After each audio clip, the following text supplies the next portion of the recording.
These include the MOU between the Ministry of Ports, Shipping and Waterways of the Republic of India and the Ministry of Transport of the Russian Federation on the training of specialists for ships operating in polar waters, and the MOU between the Ministry of Ports, Shipping and Waterways of the Republic of India and the Maritime Board of the Russian Federation. These documents will be exchanged by Mr. Andrei Sergeyevich Nikitin, Minister of Transport of the Russian Federation, and Sri Sarvananda Sonowal, Minister of Ports, Shipping and Waterways of India.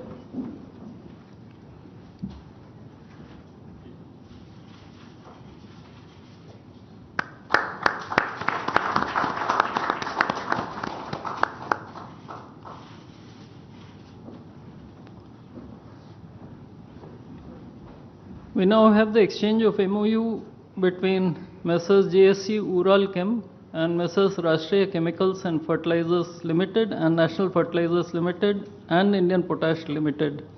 This document will be exchanged by His Excellency Denis Alipov, Ambassador of the Russian Federation to India, and Sri Vinay Kumar, Ambassador of India to the Russian Federation.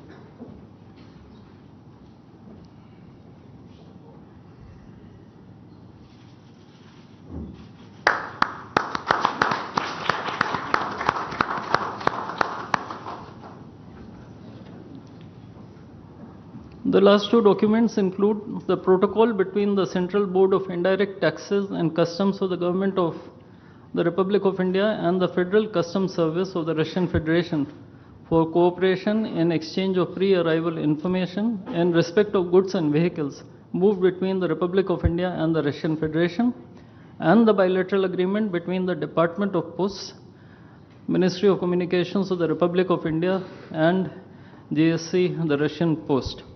These documents will be exchanged by His Excellency Denis Alipov, Ambassador of the Russian Federation to India, and Sri Vinay Kumar, Ambassador of India to the Russian Federation.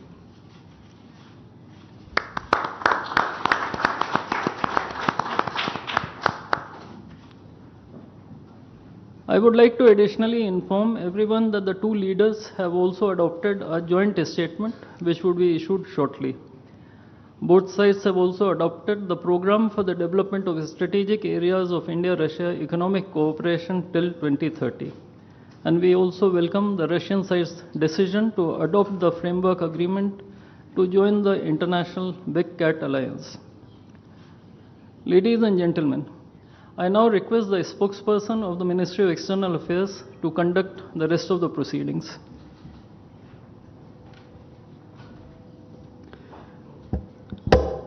Namaskar, good afternoon, Your Excellency, Mr. Vladimir Putin, President of the Russian Federation, Honorable Prime Minister of India, Shri Narendra Modi, Honorable Ministers, members of both delegations, distinguished guests, and friends from the media. We will now have the press statements. May I request Honorable Prime Minister of India. तो भारत और रूस की साझा press conference आप देख रहे थे। द्विपक्षीय वार्ता के बाद किन चीजों पर बात बनी है उसके बारे में विस्तार से जानकारी साझा की जा रही है। चलिए अब बात करेंगे इंडिगो की। सुबह से ही जहां यात्री परेशान है, न केवल सुबह से ही बल्कि 2 से 3 दिनों से लगातार यात्री परेशान हो रहे हैं। एयरपोर्ट पर लगातार यात्रियों के मन में एक ही सवाल है कि आखिर कब सुचारू रूप से फ्लाइट्स की उड़ानें जो है शुरू होने वाली हैं, लेकिन अभी इसका कोई जवाब नहीं है। हमारे साथ संवाददाता अलग अलग जगहों से जुड़े हुए हैं और अभी आप भोपाल की भी तस्वीर देख रहे थे। शिवकांत आचार्य हमारे साथ जुड़े थे, मिथिलेश हमारे साथ इंदौर से जुड़े हुए हैं, युगल हमारे साथ रायपुर से जुड़े हुए हैं। युगल, रायपुर एयरपोर्ट के क्या हाल? पहले राष्ट्रपति पुतिन ने हमारी स्ट्रेटेजिक पार्टनरशिप की नींव रखी थी। 15 वर्ष पहले 2010 में हमारी साझेदारी को special and privilege strategic partnership का दर्जा मिला। पिछले 2.5 दशक से उन्होंने अपने नेतृत्व और दूरदृष्टि से इन संबंधों को निरंतर सींचा है। हर परिस्थिति में उनके नेतृत्व ने आपसी संबंधों को नई ऊंचाई दी है। भारत के प्रति इस गहरी मित्रता और अटूट प्रतिबद्धता के लिए मैं राष्ट्रपति पुतिन का, मेरे मित्र का हृदय से आभार व्यक्त करता हूं। फ्रेंड्स, पिछले 8 दशकों में विश्व में अनेक उतार चढ़ाव आए हैं। मानवता को अनेक चुनौतियों और संकटों से गुजरना पड़ा है और इन सब के बीच भी भारत रूस मित्रता एक ध्रुव तारे की तरह बनी रही है।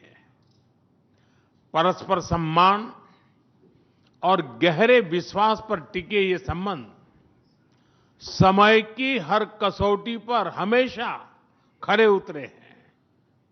आज हमने इस नींव को और मजबूत करने के लिए सहयोग के सभी पहलुओं पर चर्चा की। आर्थिक सहयोग को नई ऊंचाइयों पर ले जाना हमारी साझी प्राथमिकता है। इसे साकार करने के लिए आज हमने 2030 तक के लिए एक इकोनॉमिक कोऑपरेशन प्रोग्राम पर सहमति बनाई है। इससे हमारा व्यापार और निवेश डाइवर्सिफाइड, बैलेंस और सस्टेनेबल बनेगा और सहयोग के क्षेत्रों में नए आयाम भी जुड़ेंगे। आज राष्ट्रपति पुतिन और मुझे इंडिया रशिया बिजनेस फोरम में शामिल होने का अवसर मिलेगा। मुझे पूरा विश्वास है कि ये मंच हमारे बिजनेस संबंधों को नई ताकत देगा।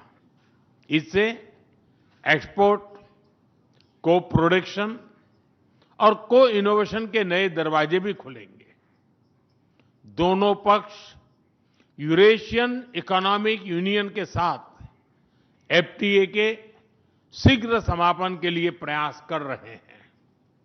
कृषि और फर्टिलाइजर के क्षेत्र में हमारा करीबी सहयोग फूड सिक्योरिटी और किसान कल्याण के लिए महत्वपूर्ण है। मुझे खुशी है कि इसे आगे बढ़ाते हुए अब दोनों पक्ष साथ मिलकर यूरिया उत्पादन के प्रयास कर रहे हैं। फ्रेंड्स, दोनों देशों के बीच कनेक्टिविटी बढ़ाना हमारी मुख्य प्राथमिकता है। हम आईएनएसटीसी, नॉर्दर्न सी रूट, चेन्नई व्लादिवोस्टोक कॉरिडोर पर नई ऊर्जा के साथ आगे बढ़ेंगे।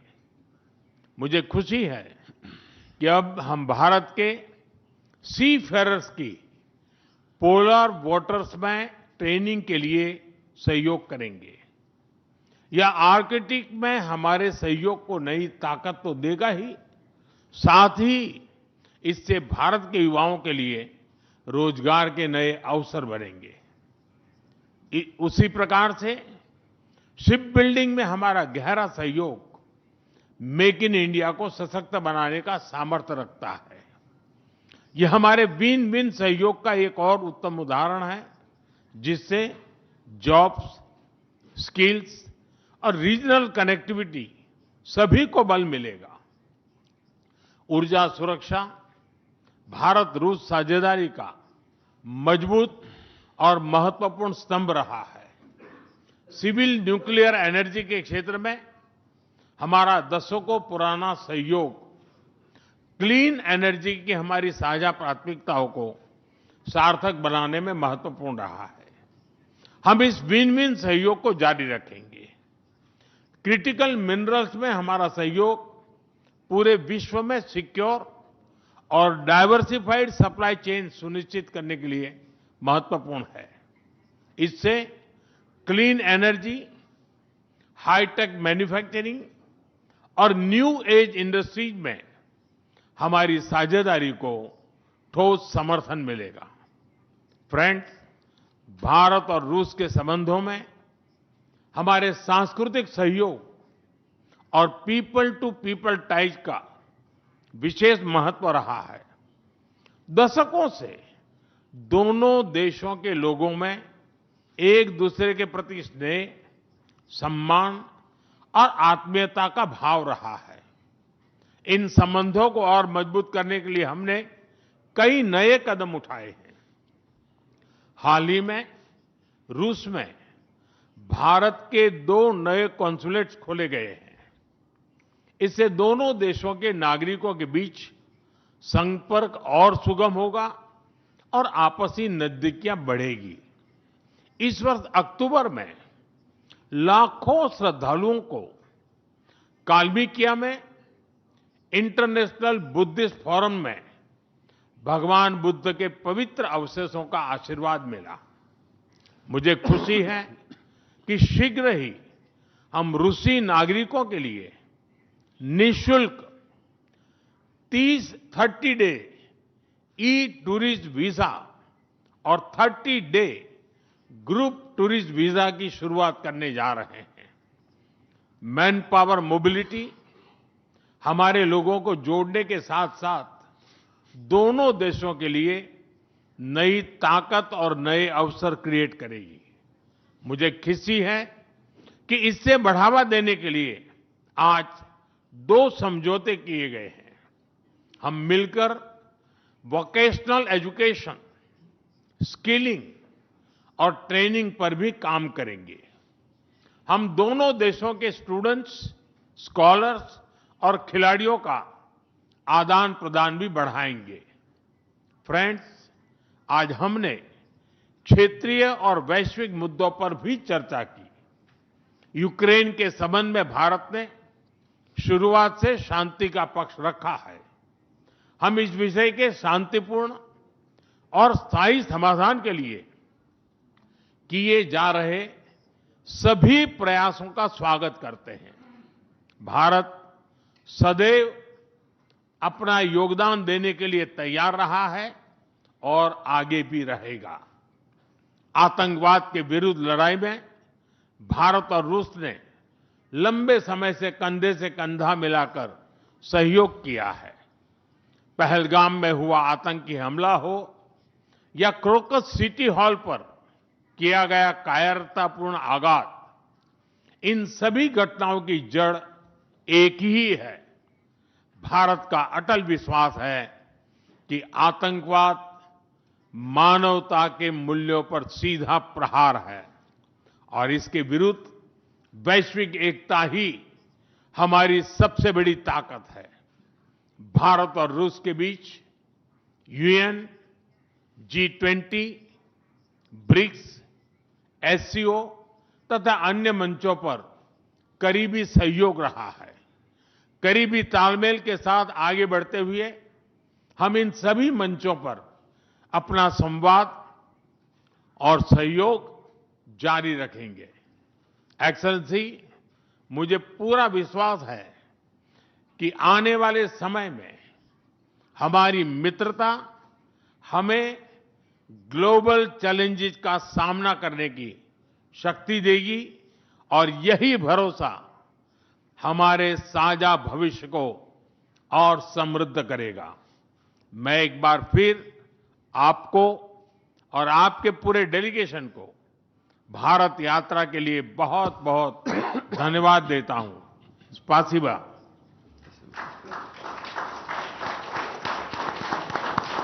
Thank you, sir. May I now request His Excellency Mr. Vladimir Putin, President of the Russian Federation, to give his remarks to the media. Уважаемый господин Distinguished Prime Minister, dear friends, ladies and gentlemen, first of all, I would like to sincerely thank the President of the Republic of India, Draupadi Murmu, you personally, distinguished Prime Minister, and all our Indian colleagues for the warm and hospitable welcome accorded to the Russian delegation. The negotiations that we've just had with the Indian colleagues, and as well as our talk yesterday with distinguished Mr. Modi in the form of Taylor said at his residence, the dinner was great. I would like to thank you for this sign of attention. These talks were very useful. They were held in a constructive and a friendly atmosphere, in the spirit of the special and privileged partnership between Russia and India. I would like to point out that we and Prime Minister Modi have established a close working dialogue. In September this year, we met during the SEO summit in Tianjin. We are regularly having telephone calls. We